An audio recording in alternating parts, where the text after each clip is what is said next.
전쟁에 나섰던 혜인은 멧돼지가 공격하기 직전 과거의 기억을 떠올리는데요. 먼저 이 장면을 보시죠. 사람들이 모여있고 한 척의 배가 뒤집어져 있습니다. 분명 큰 사고가 났다는 것을 직감할 수 있는 대목이죠. 다음 장면에서는 한 소녀가 물에 가라앉는 모습이 목격됩니다. 이건 누가 봐도 혜인이라는 걸 알 수 있죠. 혜인은 배가 뒤집힌 충격 탓인지 아니면 수영을 못하는 탓인지 그대로 바닷속으로 가라앉기 시작합니다. 그때 기적이 일어나는데요. 누군가 물속에 뛰어들어 혜인의 손을 붙잡은 것이죠. 이번에는 혜인에게 왜 이런 엄청난 사고가 발생했는지 알아보겠습니다. 이 장면은 혜인의 기억이 아닌 눈물의 여왕 티저 영상에 등장했던 사고 장면인데요. 사고 난 배가 다름 아닌 퀸즈 그룹 소유의 배임을 알 수 있습니다.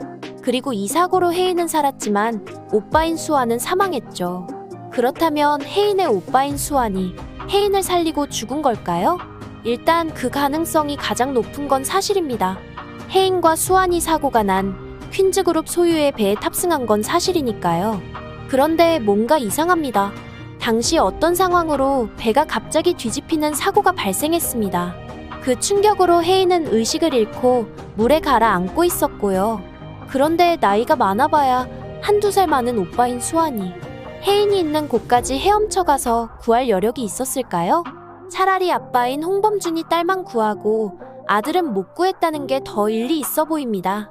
그래서 당시 혜인의 손을 붙잡은 손을 더 자세히 보니 분명 어른 손은 아니었습니다.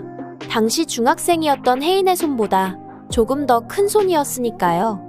그렇다면 누군가가 사고 현장을 목격하고 바다로 뛰어들어 혜인만 구해냈을 가능성은 없을까요? 여기에 대한 답을 구하기 위해 다시 배가 뒤집혀 있는 장면으로 가보겠습니다. 오른쪽을 보시면 같은 옷을 입은 한 무리의 학생들이 보입니다.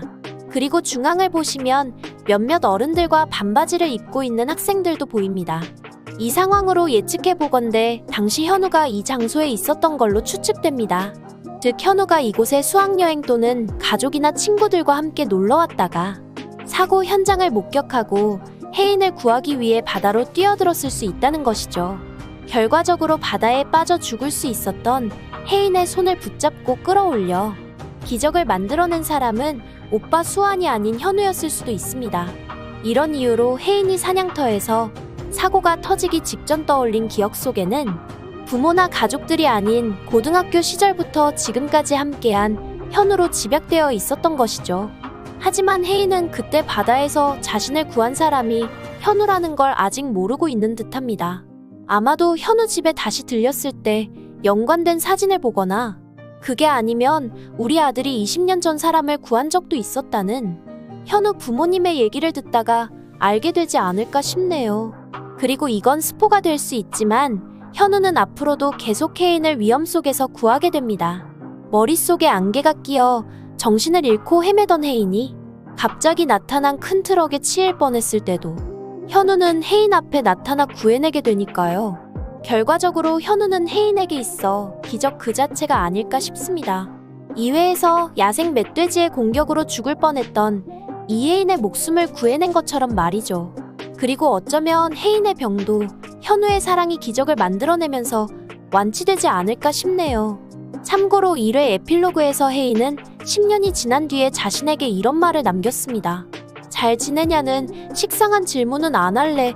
잘 지내고 있을 테니까. 여전히 예쁠 거고 건강할 거고 네가 제일 잘 나가고 있을 테니까. 물론 백현우랑 함께. 그럼 현우는 뭐라 말했을까요?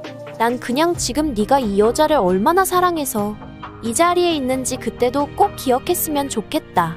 혜인이 울리지 말고 행복하게 해줘라. 그리고 2회 에필로그에서도 현우는 죽을 것 같으면 결혼하라는 엄마의 말에 이런 말을 했죠. 네, 할 거예요. 결혼해서 평생 내가 지킬 거예요. 그 여자. 오늘 준비한 내용은 여기까지입니다. 구독과 좋아요 부탁드리며 많은 의견과 댓글 남겨주세요. 시청해주셔서 감사합니다.